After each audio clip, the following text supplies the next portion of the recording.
A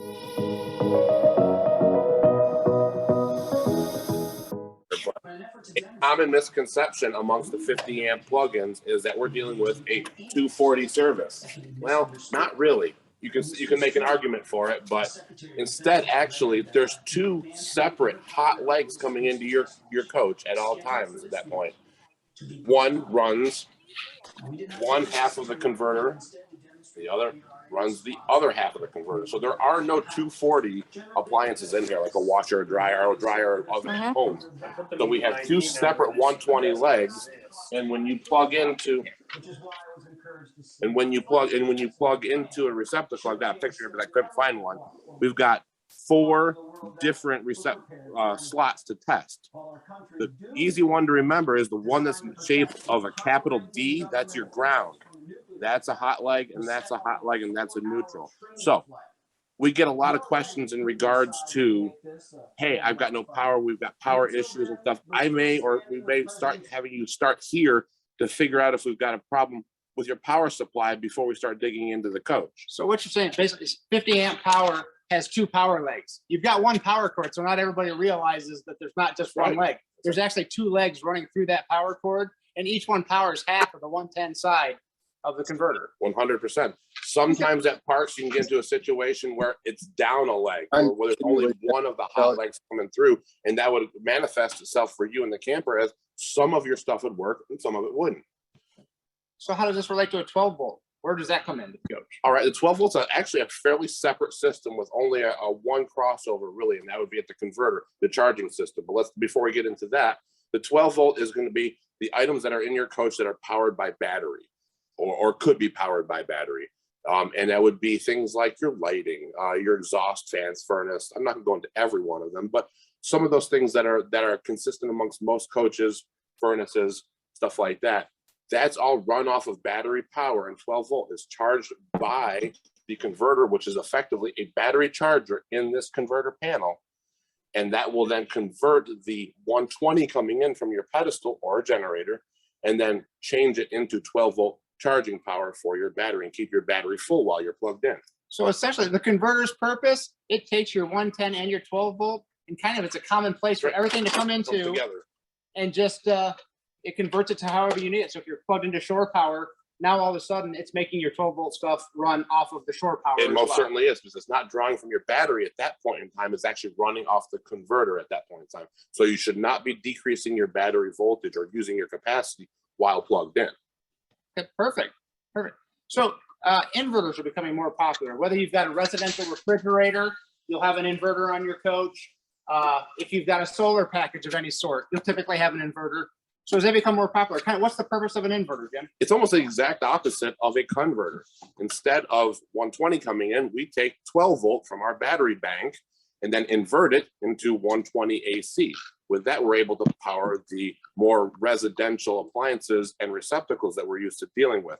Air conditioners are 110, microwave, stuff like that. Now, not every inverter is created equal. There are lots of different sizes and different types, but in general, they will run some of your coach's 120 system that you would normally have fully operational when plugged into shore power or generator power. So, but it's going to pull from your batteries because you're not connected to shore power if you're actually using the inverter, correct? So you're going to be limited to your battery capacities. Absolutely. You have 1 battery, you're going to last a number of minutes. You have 2 batteries, you're going to exponentially grow that. 3 batteries, 4 batteries, etc. So the more batteries you have, equate it to a larger fuel tank. So the more batteries you have, the more capacity, the longer you can run without recharging.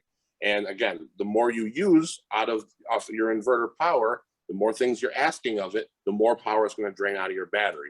And want to just briefly touch on one thing, people's perception of what draws on their batteries.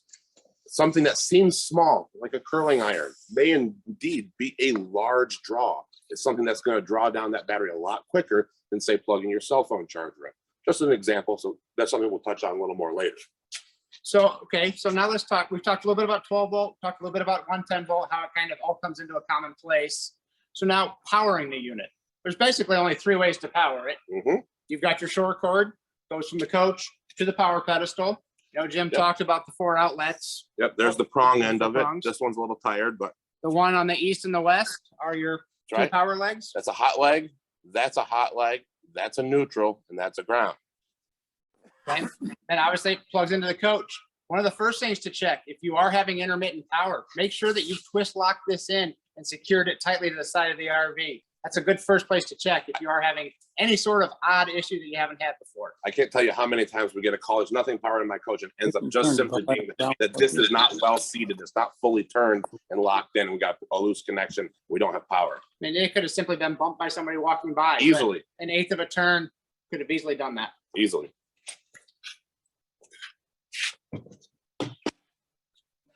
So Bill briefly touched on different sources of power that are available to your coach. He obviously said the 50 amp plug-in that we have off of shore power. Also, people often have the ideas of generators, whether it be built into your coach or a portable one that you're plugging your shore power cord into. Those are definitely good options as well. Now, while a generator on board or portable, if it's plugged into the shore power cord, will power your entire coach, it will not have the same capacity as when you plug into a 50 amp outlet. When you're plugging in 50 amps at a pedestal, you have up to 12,000 watts worth of power, where a typical onboard generator has about 5,500. So yes, everything is energized, but you're just not able to run the same quantity of things simultaneously. And obviously, if you have a smaller portable generator, that number could be even less. But yes, it's still all energized. So in short, a generator is going to run all the same components that 50 amp shore power would. It just may not run all the same components at the same time. That's right. That's right. So you'll have to pick and choose if you want 1 or 2 ACs versus 3 ACs. That's right. If you want to run the microwave, you might have to rethink running all 3 ACs, that type of thing. Another thing to talk about as we were talking about shore power cords is often you may be at a campground where you don't have a 50 amp service available to you. There's maybe a 30 and a 20 and a 15 or something like that. We can use a commercially available dog bone to adapt down from the 50 to the 30, which will supply simply power from one hot and splits it into 2 hots, so energizing both sides of your converter at the same time. So you know what? The only other way to power a coach is strictly through batteries. Absolutely. And at that point, you're only going to get 12 volt, anything that's on the 12 volt side of the converter, or if it's inverted through an inverter. That's right.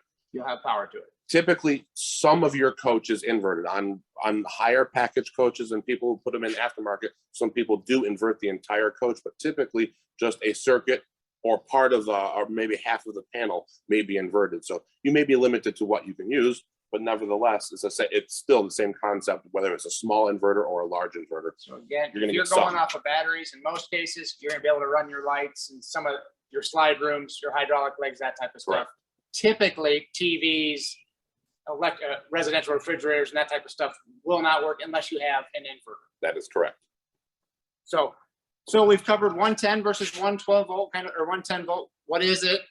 We've covered different ways to power the units. So now let's get into the nitty gritty of some of the common questions. And the one I most frequently get is, I'm not getting power to certain outlets. It almost always starts that way. Yeah. We don't know what outlets, but it's a seemingly weird array of outlets. Sure. So what's the first thing you're going to tell a customer? The first thing I'm going to say is we need to check your shore power, because just as I touched on a little bit ago, if you're down a leg or if you've got low voltage on a leg, you're going to lose multiple circuits and thus a seeming weird smattering of outlets across your coach. And that would be where I start. Number one. Yes, you may have a surge protector plugged into it. I understand that, and may say it's operational, but honestly, nothing beats testing it yourself with a multimeter or having somebody do that for you. That's a starting place, because then we can move inward on the coach. We can check the shore power cord and we can move on inside. So guys, I will tell you, I've had a number of conversations with customers who are insistent the shore power is good because they have a surge protector. Right. It's not giving them any red lights. Please do check it. I will tell you, about half the time when someone says random outlets just stopped working, it is the shore power at the campground. Not to say we're never without fault, but about half the time we do see that. So check that. Make sure the breakers aren't switched. Ask the campground if you can start up a generator. That's a great way to rule out whether it's shore power or not. If you turn on a generator and all of a sudden your 110 components start working, okay, then we know it is the shore power most likely that is causing this. Absolutely. If you can plug into a 30 amp circuit on that same pedestal, that may be another way to identify if it was just the 50 amp outlet that was bad.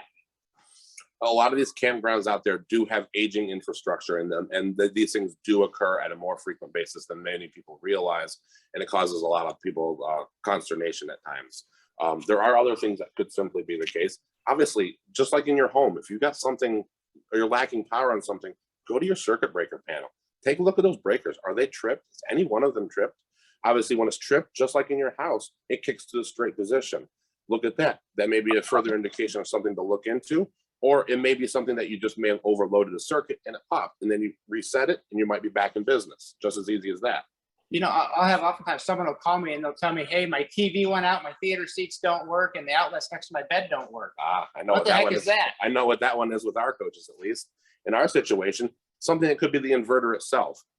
Sometimes it's got an electronic brain to it. It has a circuit board in it. It can get confused. It has an automatic transfer relay inside, meaning that when shore power is detected, it just allows that shore power to flow right through it and onto the circuit.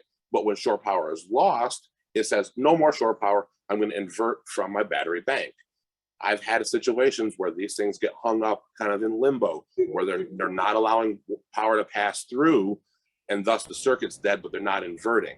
So cycling that inverter off and back on, or simply turning that inverter breaker off and back on, could reset it, and you may regain your outlets that you're losing. So for any Alliance owners, that if you have a Paradigm that has a solar package on it, you may have some of those additional outlets on the inverter. If you just have a residential fridge, it would just be that, but simply shutting off the inverter, turning it back on, or the inverter circuit itself on the control panel, that'd be a good first step. And again, that's another high likelihood of resetting the system if those are the outlets that you're seeing. These are all simple things that you can try without having really much in the way of tools or experience, or there's no risk in any of this. Take a look at these things. It may not fix your problem, but rule the easy stuff out first. Now, Bill, we often get into a situation where we have another strange number of outlets throughout the coach, maybe one in the bedroom, one in the kitchen, the bathroom, seemingly that they should be disconnected. They shouldn't be part of it. That is something that we run into frequently. And if we've gone through the other things we talked about, you may want to look at your GFI receptacle. Now, we have a labeled breaker on our thing that says GFI. Keep in mind that breaker is not the GFI itself. It is simply labeling that as a GFI circuit. Our GFI is actually in the bathroom, and it's just like what you would have in your residential bathroom at home or your kitchen, where it's got a test and reset button on it. Let's take a look at that thing. Is it tripped? If it's tripped, usually the test button will be popped out. And in our cases, we use ones that have a little green light on them. When they're functional and operating, we're looking to see if that green light's lit and that test button is pushed in. You can certainly hit the reset you can hit the reset button, the test will pop out. You can reset it and then see if that brings your outlets back. So typically there's anywhere from 5 to 6 outlets on that GFI, different outlets throughout the coach. So that could very easily be the reason that you're seeing multiple outlets not working. So you may see it throughout the rest of your coach, a little label on outlet that says GFI protected. That does not mean that that's a GFI receptacle. That just simply means that it's downstream on the same circuit after that GFI receptacle that I just mentioned. So everything after that is protected by that one single receptacle, and they're scattered throughout the coach, so we have more even power distribution. Well, so I'm going to go a little out of order here, but that leads right to the question of, hey, my GFCI keeps tripping. Goodness, yes, that certainly can happen. So what's going on? Why would that happen? Absolutely. A number of reasons can come to play here. Certainly, a GFI, if you've had a situation where it's tripped a number of times, each time it trips, it slightly decreases its capability next time. So over time, they do wear out. Same thing as in a house. It's just a residential receptacle, something that you could buy at Home Depot, Lowe's, and change. So that could be the culprit. Another situation it could be is throughout the coach, we use receptacles like this. Now, this is not a GFI receptacle, but you'll see this type of receptacle. And what they are is the wires come through and on the back, and they're pressed in to brass plates inside, and those cut through the insulation on the wiring and actually contact the conductor of the cord. As you're bouncing down the road and operating your trailer, slides are moving in and out, and all this stuff that happens to a coach, these can work loose. And if there's a loose wire in one of these things, it's very possible that the GFI will sense that as something that is a fault, and it will not allow itself to reset. So sometimes we go into these receptacles, pop off the cover off the back, and make sure that these wires are fully seated within those blades inside there. And that is actually a fairly common. So basically, there's two things to check. If you think you have a faulty GFCI, take it off the wall, check the back. just take off the back of it, make sure that the wires are seated properly. Correct. If they are seated properly and it's still continuing to do that, then you recommend probably changing the outlet. That would be the first thing I start off with. And again, they're readily available. There's nothing special about an RV GFCI versus a residential GFCI. And the same would go for any outlet in the coach. If you had an issue with any outlet in the coach, just give it a quick visual inspection, making sure that everything is seated properly and it's not an intermittent connection. Also true. And again, if you're out there in the wilderness and you're dealing with this, you don't have to use an RV specific receptacle. If you have one that's readily available at Ace Hardware or whatever, you can use a residential style receptacle. There's nothing special about it. You would just have to find the right one and put a box in and use that. So there's ways to recover without having to get an RV specific receptacle. Okay, so that leads us to one of the mega comments that we get, the end all be all of, I plug in my coffee pot, 4 space heaters, and my circuit breaker keeps tripping. Goodness gracious, why? In all seriousness, unlike a house, we don't have the same number of slots for. Right. So we're somewhat limited in our circuit breaker panel in regards to how many separate circuits we can have available to receptacles. Now we obviously have air conditioners and microwaves and stuff like that. All those require dedicated breakers. So we're stuck to 2 or 3 sometimes circuits that are for the receptacles that are throughout their coach. And everybody wants receptacles everywhere. So we put a lot of receptacles in our coach. So that means there's a fair number on each circuit. Well, that makes it very, very easy for a person to not be aware of where their items are plugged in. And so, for example, space heater, big one, especially through the winter months here. We run into this frequently. Somebody wants to supplement the back of their toy hauler with an electric space heater. They plug it in, and they've got a Keurig up front in the kitchen. And then there's their wife is doing their hair with a blow dryer.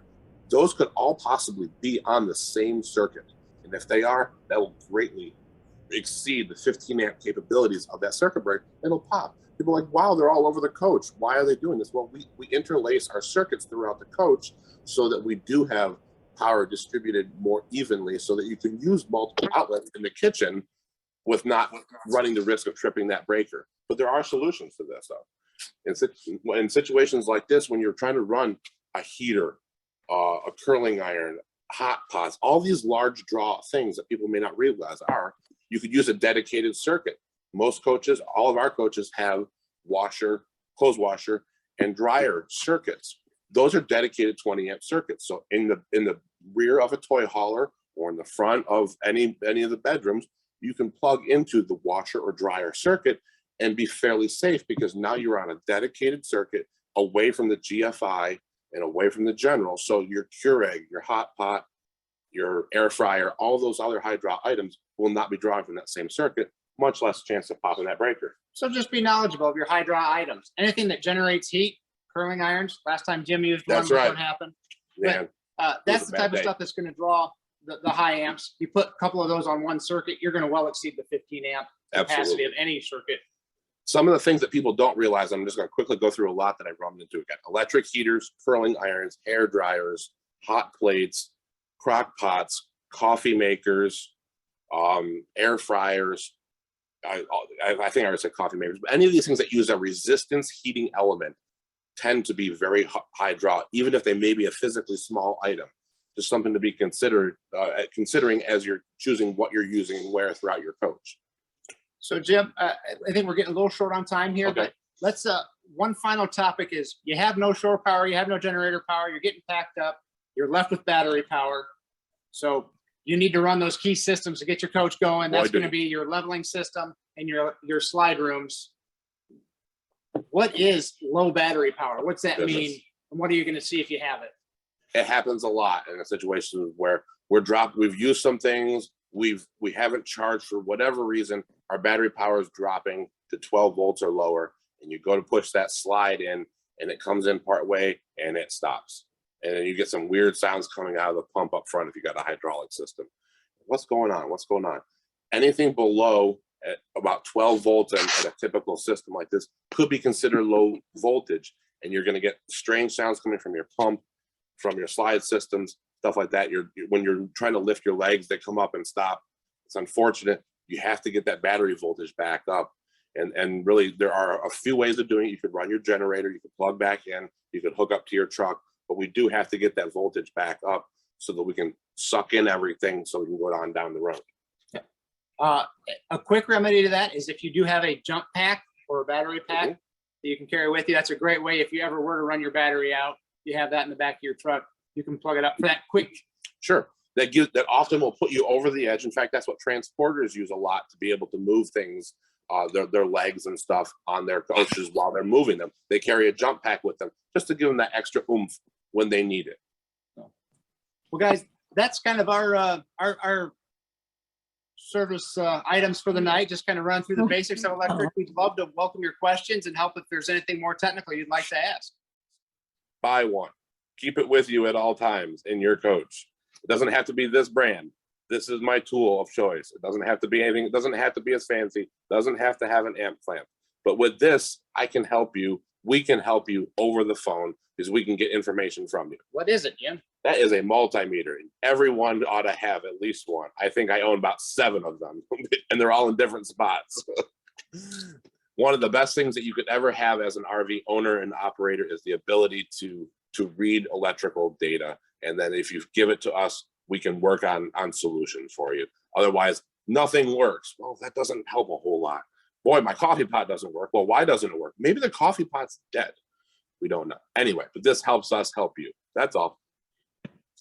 Soapbox over. Thank you, folks. We appreciate your time.